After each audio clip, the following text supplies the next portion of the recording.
Late last evening, the press service of the enterprise revealed that the director of exploration production Kazmunaygas Bagıtkali Bisikenov is ready to comply with the strikers' demands and resign. To the other news, Yesil District Court in Astana still refuses to register the party Alga because of the dead people. More information next. As reported earlier, the members of the unregistered party Alga demanded the officials of the Justice Ministry to answer in court about the reasons for suspending the registration of the political organization. Last time the motive was the presence of several people's names on the party lists who were already dead by the time of the trial. On March 12th, the members of the political organization asked for the removal of the judge Askar Suleymanov from the trial, but the motion was rejected. Now plaintiffs intend to appeal against the decision. In addition, the leaders of Alga filed another request to the Justice Ministry, this time asking to register the party Azamattar Alga. We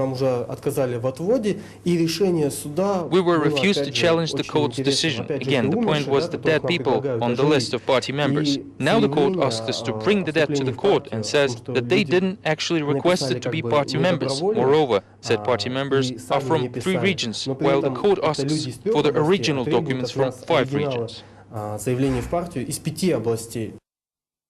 The population is outraged by the recent verdict on the case of Mukhtar Jakishev. During the weekend, residents of Almaty gathered in the city park to discuss the unfair sentence.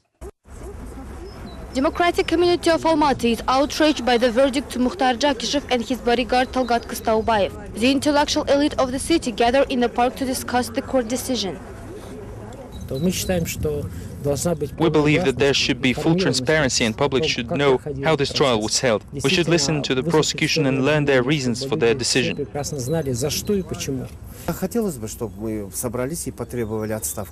I would like all of us to get together and demand some resignations so that our authorities will apologize to us and get out of our sight.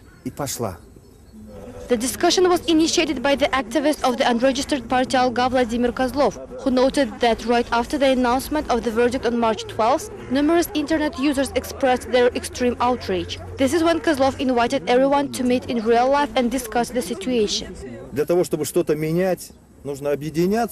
I want changes. We need to unite and systematically remind the authorities about our rights, our objections and our problems that they must resolve. The meeting lasted for about 2 hours and was monitored by the police. A random passerby who became an unintentional participant of the event summed up the rally, coming up with the words many of the present agreed with. Someday the authorities will be treated just the way they now treat their own people. This is not a one-way interaction, and everything they do will eventually echo. Meanwhile, the government wants to seem busy. Experts call the recent cabinet staff reshuffle a redistribution of the ministry's influence areas. Find out from the next report why the country needs new ministries with old staffs.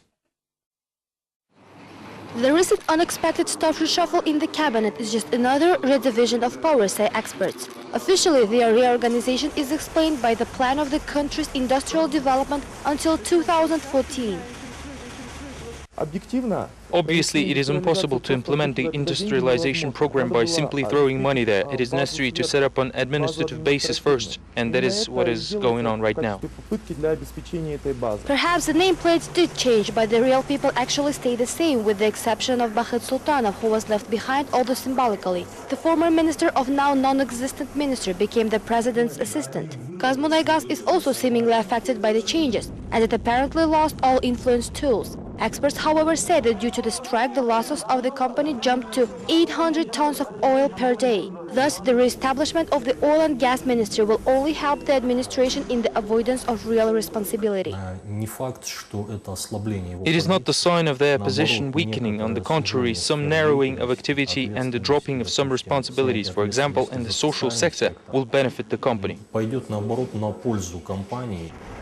information blow-up proved to be effective. For the whole day, the president's actions eclipsed all other important issues in the country, although no major changes were made. A zero multiplied by any number will produce just another zero. That is to say that there were no feasible results of the work of our ministries over the last year. The anti-crisis program, being a good propaganda tool, didn't produce any effects.